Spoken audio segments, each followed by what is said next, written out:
বাইরের হাওয়াটা কি সুন্দর লাগছে, তাই না? ওসব বলে আমার মন গলানোর চেষ্টা করো না, এমনিতেই মাথা ধরে আছে। আর আমার কথা শুনে যদি ওই বড় রাস্তাটা ধরে এগোতে, তাহলে তো আর এমনই ঝাঁকুনি খেতে হতো না। আচ্ছা, তুমি এটা নিয়ে শুধু শুধু রাগ করছো কেন? তোমাকে তো কতবার বোঝালাম ওই রাস্তা ধরে এগোলে দুদিনেও আমরা গন্তব্যে পৌঁছাতে পারবো না। এমনিতেই তো শহর থেকে বের হওয়ার সময় দেখলে কত ভিড় ছিল রাস্তায়, আর এখন ট্রাফিক, যে গাড়ির সামনে পিছিয়ে কোনো দিকেই নেওয়া যাচ্ছিল না। কিন্তু তুমি যে রাস্তা দিয়ে আমাকে নিয়ে এসেছো, ওটা তো আমার খুব একটা সুবিধা বলে মনে হচ্ছে না। আশেপাশে একটা বাড়ি ঘরও নেই, দেখে মনে হচ্ছে বিরান ভূমির মধ্য দিয়ে এগিয়ে যাচ্ছি। এত অধৈর্য হলে চলবে? আর তাছাড়া অ্যাডভেঞ্চার করতে গেলে এরকম একটু কষ্ট সহ্য করতেই হয়। আর কষ্ট সহ্য করতে পারবো না। অনেকক্ষণ ধরে তুমি গাড়ি চালিয়ে নিচ্ছ, আমার শরীরটা বেশ খারাপ করছে। আশেপাশে দেখো না, কোথাও কোনো ভালো হোটেল পাও কিনা, অথবা কারোর বাড়িতে কোনো মতে যদি আজকের রাতটা থাকা যায় সেই ব্যবস্থা করো। আচ্ছা ঠিক আছে, আর একটু সহ্য করো, আরও অনেকটা গাড়ি চালিয়ে নিয়ে যাই। এখানে তো অনেকক্ষণ ধরে আশেপাশে কিছুই দেখছি না। অন্তরাকে কিছুটা শান্ত করে বিমল গাড়ি নিয়ে যেতে লাগলো। বিমল শহরের একটা বড় সরকারি প্রতিষ্ঠানে চাকরি করে। কাজের চাপে তার সদ্যবিবাহিত স্ত্রী অন্তরাকে নিয়ে ঘুরতে যাওয়ার সময় পায়নি। বিয়ের প্রায় 6 মাস পর এই প্রথম সে অন্তরাকে নিয়ে দূরে একটা সমুদ্র দেখার জন্য বেরিয়েছে। কিন্তু রাস্তাঘাটে ট্রাফিক জ্যাম থাকায় বিভিন্ন শর্টকাট রাস্তা ধরে সামনে এগিয়ে গিয়েছে। তবে এখন এক বিরান অঞ্চলের মাঝখান দিয়ে গাড়ি চালিয়ে নিয়ে যেতেই অন্তরার মনে খচখচ শুরু করলো। তাছাড়া এদিকে সকাল থেকে গাড়ি চালাতে চালাতেও বিমলেরও বেশ ক্লান্ত লাগছিল। আরও বেশ কিছুটা সময় গাড়ি চালিয়ে বিমল ও অন্তরা যখন একটা পোড়াবাড়ির সামনে এসে দাঁড়ালো, তখন সন্ধ্যা পেরিয়ে রাতের আভাস ছড়িয়ে পড়েছে চারদিকে। তারা দুজন গাড়ি থেকে নেমে আশপাশ ভালো করে দেখতে লাগলো। এখানেও তেমন কাউকেই দেখা যাচ্ছে না। অন্তরা বলল, কি বিদঘুটে ব্যাপার বলো তো, পুরো রাস্তায় কাউকে দেখতে পেলাম না, আবার এখানে এসে একটা বাড়ি দেখলাম, অথচ এখানেও কেউ নেই। আচ্ছা, তুমি সবকিছু নিয়ে এত উতলা হচ্ছ কেন? মাত্র গাড়ি থেকে নেমেছি, আশেপাশে একটু খোঁজখবরও তো নিতে হয় নাকি? আর তাছাড়া তো এটা একটা পোড়া বাড়ি, এমন বাড়িতে পাহারা দেওয়ার জন্য কোনো লোকজনেরও প্রয়োজন নেই। ওই তো কারো একজনের কাশির আওয়াজ শুনতে পেলাম, হয়তো ওখানে আশেপাশে কেউ আছে। বিমল ও অন্তরা দেখতে পেল পোড়াবাড়ির ভেতর থেকে মাঝবয়সী জীর্ণশীর্ণ পোশাকের এক লোক তাদের দিকে এগিয়ে আসছে। লোকটা তাদের কাছে এসে বলল, কাকে যাই? আসলে আমরা দুজন অনেক দূর থেকে এসেছি, এ রাস্তা দিয়ে যাচ্ছিলাম, কিন্তু আমাদের গন্তব্যে পৌঁছাতে অনেকটা রাত পেরিয়ে যাবে, তাই ভাবলাম আজকের রাতটা এখানেই কাটিয়ে দিই। তাছাড়া আমরা দুজন সেই সকাল থেকে বাড়ির বাইরে আছি, বেশ ক্লান্তও লাগছে এতটা পথ ড্রাইভ করে। যদি আপনার এখানে আজকের রাতটা একটু বিশ্রামের ব্যবস্থা করে দিতেন তাহলে খুব উপকার হতো। লোকটা বিমলের কথা আর কোনো উত্তর দিল না। সে অনেকটা যান্ত্রিক ভঙ্গিতে ঘুরে দাঁড়ালো এবং ক্ষণক্ষণে গলায় বলল, আমার ভিতরে আসুন, আমি এই বাড়ির কেয়ারটেকার। যাক বাবা, বাঁচা গেল। আমি তো ভেবেছিলাম এই লোক আমাদের বিপদের কথা শুনে উল্টো হাঁটা দিয়েছে। আসতে বলো, শুনতে পাবে। চলো, এখানে দাঁড়িয়ে না কথা বাড়িয়ে বাড়ির ভিতরে গিয়ে যা খুশি বলবে, চলো।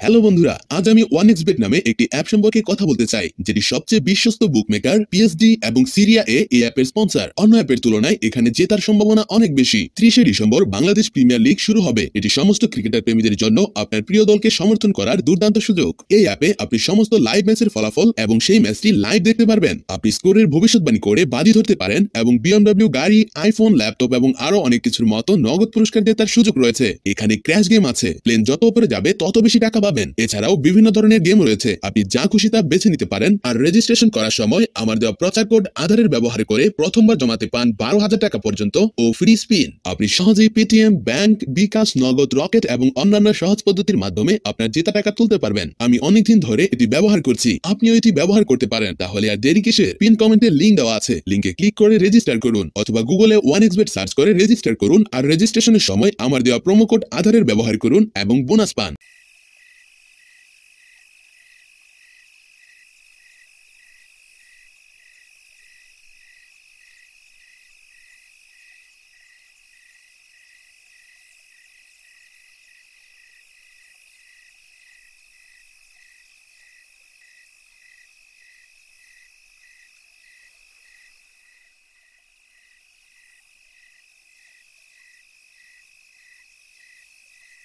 পোড়াবাড়ির ভিতরে ঢুকতেই তারা দেখতে পেল পুরো বাড়ি অন্ধকারে ছেয়ে আছে।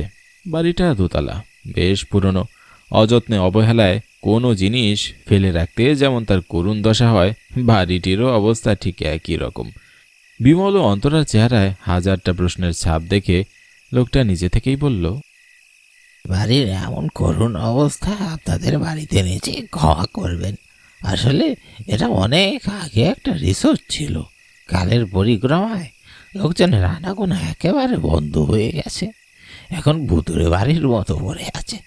আমি এখানকার কেয়ারটেকার ধনঞ্জয়। না না, আপনি আমাদের আশ্রয়ের ব্যবস্থা করে দিয়েছেন, এই অনেক। আমাদেরকে ছোটখাটো একটা ঘর দেখিয়ে দিলেই হবে, কোনো মতে আজকের রাতটা কাটিয়ে দিতে পারবো। আপনারা চাইলে একদিনের বেশিও থাকতে পারেন। আশপাশের গ্রামগুলিতে যদিও খুব একটা মানুষের আনাগোনা নেই, তবে ঘুরে দেখার জন্য ভালো। দেখলে মনে হবে পুরনো তান্ত্রিক বিরান ভূমিতে চলে এসেছেন। আমিও আস্তে আস্তে তাই চিন্তা করছিলাম। আচ্ছা দাদা, আশেপাশের গ্রামগুলোতে একটা মানুষও নেই কেন? সে আছে অনেক গল্প। আপনারা আপাতত বিশ্রাম করুন, আমি আপনাদের জন্য কোনো খাবারের ব্যবস্থা করা যায় কিনা দেখছি। খেতে খেতে না হয় আপনাদের সেই গল্পগুলো একটা একটা করে শোনাবো। সময় তো আর ফুরিয়ে যাচ্ছে না। চলি। ধনঞ্জয় কেয়ারটেকারের শেষের কথাগুলো অন্তর আর বিমলের গায়ে ভয়ের স্রোত নামিয়ে দিল। ধনঞ্জয় সে ঘর থেকে চলে যেতেই অন্তরা বিমলকে বলল, লোকটার কথাবার্তা কেমন অদ্ভুত শোনালো, তাই না বলো? কেমন যেন গায়ে কাঁটা দিয়ে উঠল। থাক ওসব কথা, ও নিয়ে আর ভেবো না। বুড়ো মানুষ, এমনিতেও তার সম্ভবত গলায় কোনো সমস্যা আছে, তাই অমনটা শোনালো। এখন হাত মুখ ধুয়ে তুমি একটু বিশ্রাম করো, আমি বাড়িটা ঘুরে একটু দেখি। না না, বলছি তুমি যেও না, আমার কেমন একটা ভয় লাগছে। আমি কোথাও যাচ্ছি না, এখানেই আছি। তুমি শুধু হাত মুখ একটু ধুয়ে এসো, আমি ততক্ষণে বাড়িটা একটু চক্কর দিয়ে আসি। ঠিক আছে।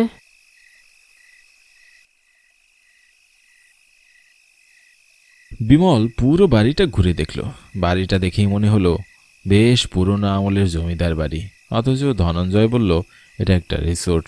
বিমলের মনে হলো হয়তো পুরনো জমিদার বাড়িতেই তারা মেরামত করে রিসোর্টের ব্যবসা শুরু করেছিল, কিন্তু ভাগ্যের পরিহাসে সেই রিসোর্টের ব্যবসাও বন্ধ হয়ে গেছে। বাড়িটির কোনায় কোনায় অনেক পুরনো আমলের দামি জিনিসপত্র সাজিয়ে রাখা আছে, শুধু যত্নের অভাবে সেগুলোর রং চটে গেছে।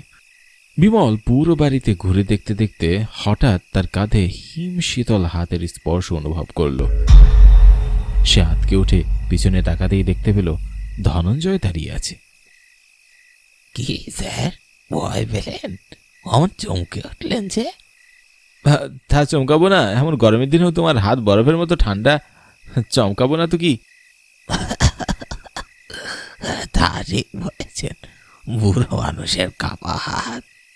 গরম কি আর ঠান্ডা কি, আপনাদের জন্য খাবার এনেছি আর মোমবাতিও এনেছি। এনেছো? বেশ ভালোই করেছো, খিদেটা বেড়েই গিয়েছে। আর মোমবাতি এনেও খুব ভালো কাজ করেছো। পুরো বাড়িটাকে কেমন গুটগুটি অন্ধকার করে রেখেছো। এমন অন্ধকার বাড়িতে তুমি থাকোই বা কি করে? ওই যে অভ্যাস হয়ে গেছে। এ নিন, আপনাদের খাবার নিয়ে ম্যাডামের কাছে চলে যান, আমি ততক্ষণে বাড়ির আশপাশটা একটু পাহারা দিয়ে আসি। বিমল ধনঞ্জয়কে কিছু একটা জিজ্ঞাসা করতে চাইছিল, কিন্তু ধনঞ্জয় তার কোনো কথার কোনো উত্তর না দিয়ে সোজা হেঁটে বাড়ির থেকে বেরিয়ে গেল। যা বাবা, টাকাটা দিতে চাইছিলাম, কিছুই তো বলার সুযোগ দিল না, একেবারে সোজা বেরিয়ে গেল। অদ্ভুত লোক তো, দেখে তো মনে হচ্ছে যে একটা রোবট। আচ্ছা যাই, উপরে গিয়ে অন্তরার সাথে খেয়ে নিই, টাকা পয়সার লেনদেন পরে করা যাবে।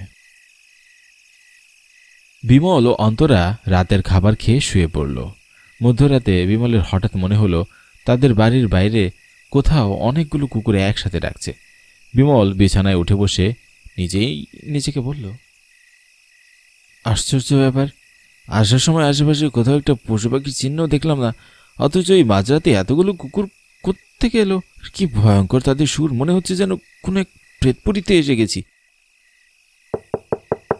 এ কি, এত রাতে দরজায় করা নাড়ছে কে?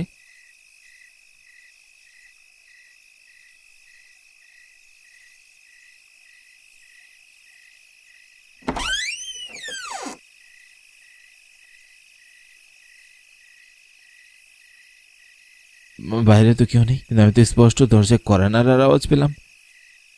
নিচে কারো গলারই আওয়াজ পাওয়া যাচ্ছে না। ধনঞ্জয় কেয়ারটেকার নাকি? গিয়ে দেখি তো। বিমল নিচে যেতেই দেখতে পেল ধনঞ্জয় একটা বড় চক্রের সামনে বসে মন্ত্রপাঠ করছে। তার চেহারা অস্বাভাবিক দেখা যাচ্ছে। তার সেই বৃদ্ধ হাড় চিরচিরে শরীর পরিবর্তন হয়ে গেছে। তার সামনে বিভিন্ন মহড়া পশু পাখি কঙ্কালের মাথা দাউ দাউ করে জ্বলতে লাগছে। সবকিছু কিরকম ভৌতিক দেখতে। বিমল ভয়ে চিৎকার করে ওঠে, ধনঞ্জয়, এই ধনঞ্জয়, কি করছো তুমি এসব? সাধনা, আমার 100 বছরের সাধনা করছি। আজ যে অমাবস্যা, যেখানে একজনা দম্পতি বলি দেওয়ার নির্দেশ দেওয়া হয়েছিল আমাকে, আজকেই সেই কাঙ্ক্ষিত রাত। মানে কি বলছো তুমি? মূর্খ মানব জাতি, তোরা হলি অসহায় গোষ্ঠীর মানুষ। তোরা জানিস না, মহান রক্ত বিবাসু দেবতার ক্ষমতার কাছে তোদের উপাস্য সেই বিধাতার কোনো অস্তিত্ব নেই। আমি ছিলাম এই মহলের জমিদার। আমার ইচ্ছে ছিল আমি কোনোদিনও মৃত্যুবরণ করব না, তাই মৃত্যুর আগে থেকে আমি আমার দেবতার উপাসনা করি। আর দেখ, ফলস্বরূপ তিনি আমাকে আমার মৃত্যুর 1 বছর পরেও বাঁচিয়ে রেখেছেন। ক্ষমতার উপর ক্ষমতা দিচ্ছেন, সব তার কৃপা। আজকের এই বলির মাধ্যমে আমি পৃথিবীর মাটিতে চিরস্থায়ী হয়ে যাব। অন্তরা? অন্তরা ইতিমধ্যে তার ভোগে চলে গেছে, আর তোর সেখানে গিয়ে কোনো কাজ নেই। এবার নিজেকে উৎসর্গ করে দে মহান দেবতার ভোগের জন্যে।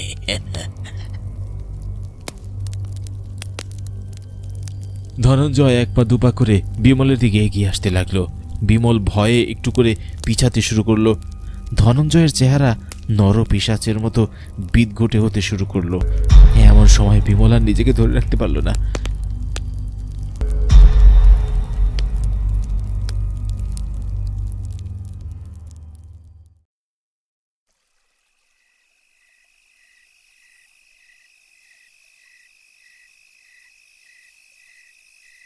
দুধ গাড়ি নেই কেনই খারাপ হতে হলো? আরে এখানে খারাপ হয়েছে তো কি হয়েছে, ভালোই হয়েছে। ওই দেখ, সামনে একটা পোড়া বাড়ি আছে। আমার বাড়ির দোরগোড়ায় কাকে যেন দাঁড়িয়েও থাকতে দেখা গেছে। এভাবে হুট করে কোনো বাড়িতে যাও কি ঠিক হবে? হ্যাঁ, বিপদে পড়েছি রে ভাই। এখন আর তো 5-7 ভেবে লাভ নেই, চল উনার কাছ থেকেই সাহায্য নিই।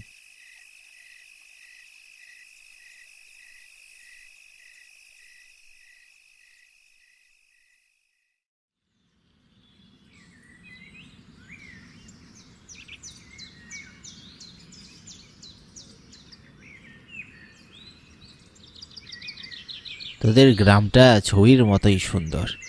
এর আগে গ্রাম ঘোরার সৌভাগ্য খুব কম হয়েছে। এখনো আধুনিকতার ছোঁয়া লাগেনি। এই গ্রামে জনসংখ্যা খুবই কম। তা আমরা কোথায় যাচ্ছি এখন? যাচ্ছি এই গ্রামের শেষ মুদি দোকানে, রান্নার জন্য সদাই কিনবো। দোকানপাট খুবই কম নাকি?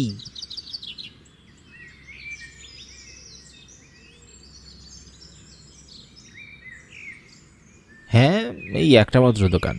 একটা বন্ধ থাকলে আমতলির হাটে যেতে হয়, সেটা বেশ দূরে। কথা বলতে বলতে আমি আর আমার বন্ধু মোহন গ্রামের শেষ দোকানে চলে গেলাম বাড়ির জন্য কিছু চাল, ডাল, ডিম কিনবো বলে। দোকানের সামনে যেতেই হাসি মুখে হরণ কাকা আমাকে ডাক দিল। কি খবর রমেশ?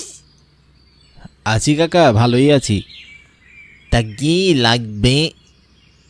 চাল, ডাল, ডিম আরও অনেক কিছুতে লাগতো। তবে কাকা, তোমার কি কোনো অসুখ হয়েছে? অসুখ না তো। তাহলে দুদিন থেকে দোকান খুললেন না যে? দোকান খুলি নাই, এর কিছু কারণ আছে। পুরো বছরের বাকির হিসাব কষতে কষতে মাথা পুরো খারাপ হয়ে গেছিল। তা কাকা, বাকি দাও কেন? না দিয়ে কোনো উপায় আছে? এই গ্রামে একটা মাত্র দোকান, কিন্তু তারপরেও সকলে এসে বাকি চায়, না দিয়েও পারি না। আমার মন আবার নরম কি না। পরে গিয়ে বাকির টাকা যদি না দেয়? সব হিসাব আমি সুদে আসলে নেই, ও নিয়ে চিন্তা করি না। ঠিক আছে, তাহলে সদাই দাও। শহরে বন্ধু এসেছে, আপ্যায়ন করব। ভালো ভালো, বেশ ভালো।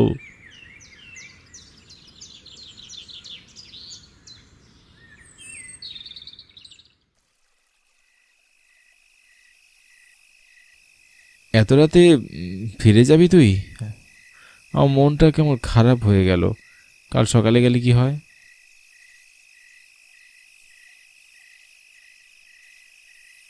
তুই বুঝতে পারছিস না, অফিসের বস খুবই ইমার্জেন্সি আমাকে ডেকেছে।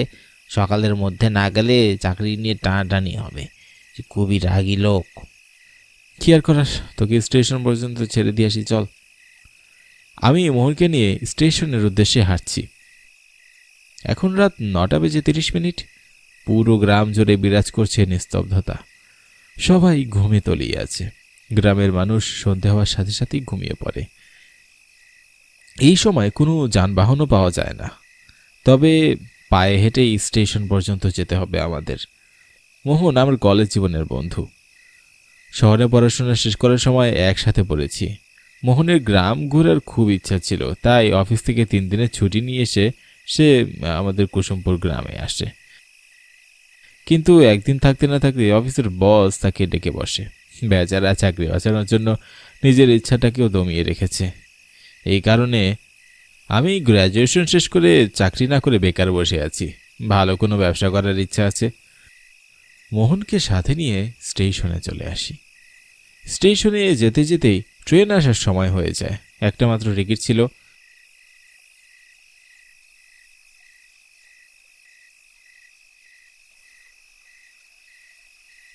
আর একটু দেরি করে গেলে মোহন আজ টিকিটের জন্য বাড়িতেই ফিরতে পারত না। রাত 11টার ট্রেন। এখন রাত আনুমানিক 11:30 বাজে। শীতের রাত, ঠান্ডা বাতাসে শরীরের পশম দাঁড়িয়ে যাচ্ছে। দ্রুত পায়ে বাড়ির উদ্দেশ্যে হাঁটছি। হাঁটতে হাঁটতে ছোটবেলার অনেক কথা আমার মনে পড়ছে। একা একা থাকলে মস্তিষ্ক সবসময় প্রিয় স্মৃতিগুলো মনে করিয়ে দেয়।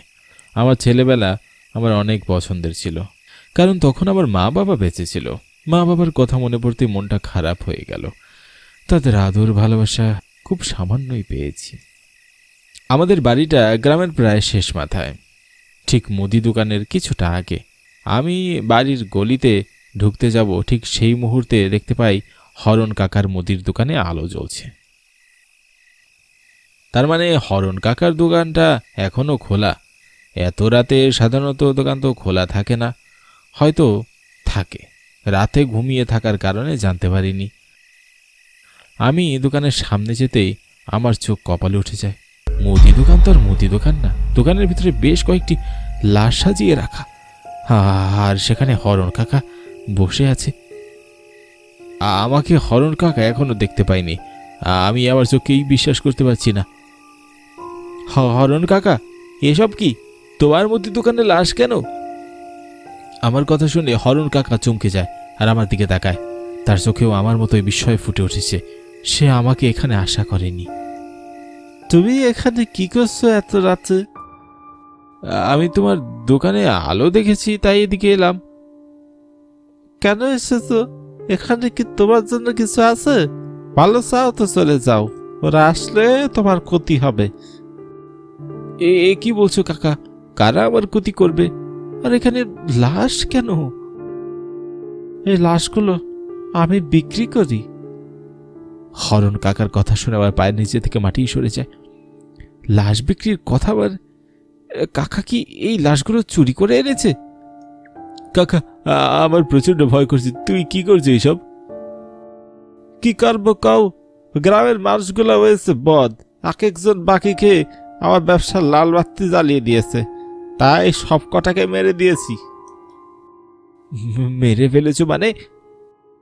টাকা থাকার পরও আমার বাকি টাকা দিতে চায় না শালারা। তুমি ওদের তাই বলে মেরে ফেলেছো? হ্যাঁ, তুই এখন থেকে এখান থেকে চলে যা, ওরা এখনই আসবে এখানে। হরণ কাকার কথা শুনে আমার সারা শরীর হিময়ে আসে। হ্যাঁ, একটা মানুষ কি করে এত হিংস্র হতে পারে? বাকি টাকার জন্য মানুষকে মেরে ফেলে? এটাও আবার হয় নাকি? আমি আর দেরি না করে দোকানের সামনে থেকে চলে যাই। একটা গাছের আড়ালে গিয়ে আমি লুকিয়ে পড়ি, যেন আমাকে হরণ কাকা দেখতে না পায়। কিছুক্ষণ পর হঠাৎ চারদিক অনেক ভারী হয়ে গেল। ভয়ঙ্কর সব হুঙ্কার দিতে দোকানের সামনে কয়েকজন ভয়ঙ্কর চেহারার লোক দৃশ্যমান হলো।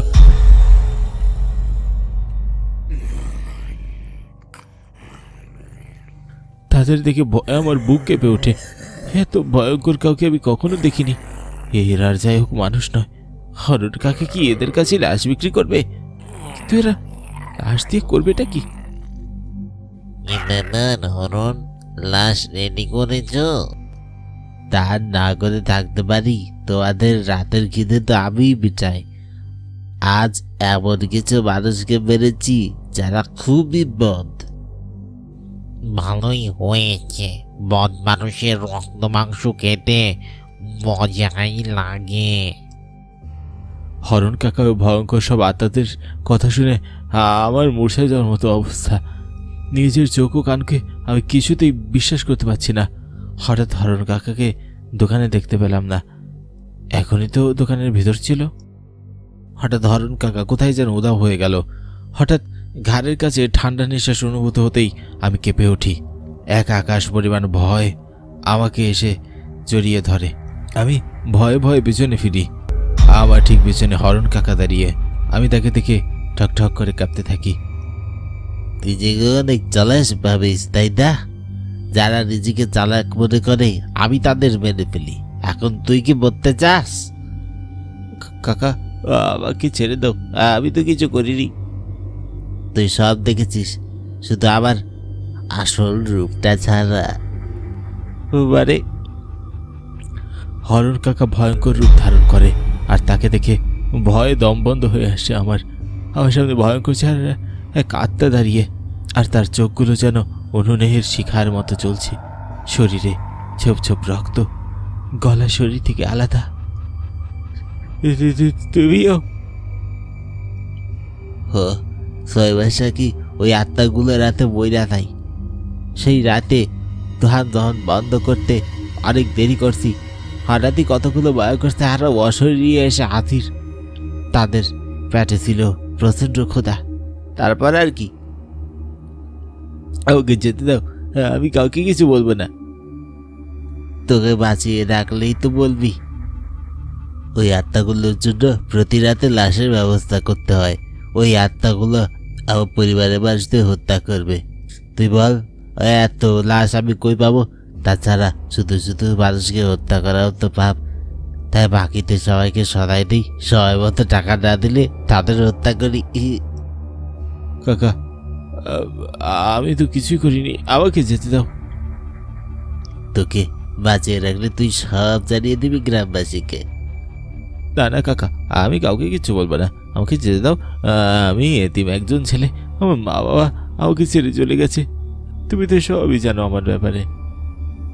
আমার কথায় হরণ কাকা স্তব্ধ হয়ে যায়। সে স্নেহের দৃষ্টি ফেলে আমার দিকে তাকিয়ে থাকে আর বলে, তোর জন্য মায়া হয়, আমারও আর ঘুর করতে ভালো লাগে না। আমি আজই চলে যাব। কোথায় যাবে কাকা? আমি মৃত একজন মানুষ, এই পৃথিবীর কোনো অধিকার নেই। কাল থেকে আমার মুদি দোকানের দায়িত্ব তোর। তুই এখন আর রেতিবদা আমার পরিবারকে দেখে রাখিস। হ্যাঁ, আমি চলে গেলাম। হরণ কাকার কথায় আমার মনটা খারাপ হয়ে গেল। কাকা নিজের ভুল বুঝতে পেরেছে, কিন্তু এখন তাকে আটকে রাখারও কোনো শক্তি নেই আমার। তোর তো অনেক ইচ্ছা ব্যবসা করার। এখন থেকে এই দোকানে তুই বসবি, আর খবরদার কাউকে বাকি দিবি না। হ্যাঁ, আর আমি ওই বন্ধুগুলোকে নিয়ে যাব, আর কেউ তোকে ভয় দেখাবে না। কথাগুলো বলে হরণ কাকা অদৃশ্য হয়ে যায়। আমি আর তাকে খুঁজে পাইনি।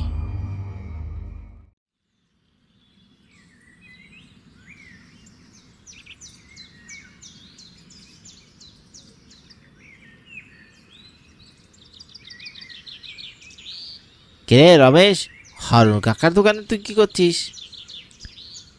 হরণ কাকা শহরে গেছে, ফিরতে দেরি হবে, তাই এই দোকানের দায়িত্ব আমাকে দিয়ে গেছে। সে কি রে, হরণ কাকার নাতি আছে, সে দায়িত্ব দিলে তার, নাতিকে দিবে না তো কি তোকে দিবে? তুই হরণ কাকার আত্মীয় হোস না। দায়িত্ব নিতে আত্মীয় হতে হয় না, এটা ভালো মন মানসিকতা থাকলেই হয়। কি লাগবে বলুন, আমি দিই, কিন্তু বাকিতে আর কখনো কিছু পাবেন না আজ থেকে।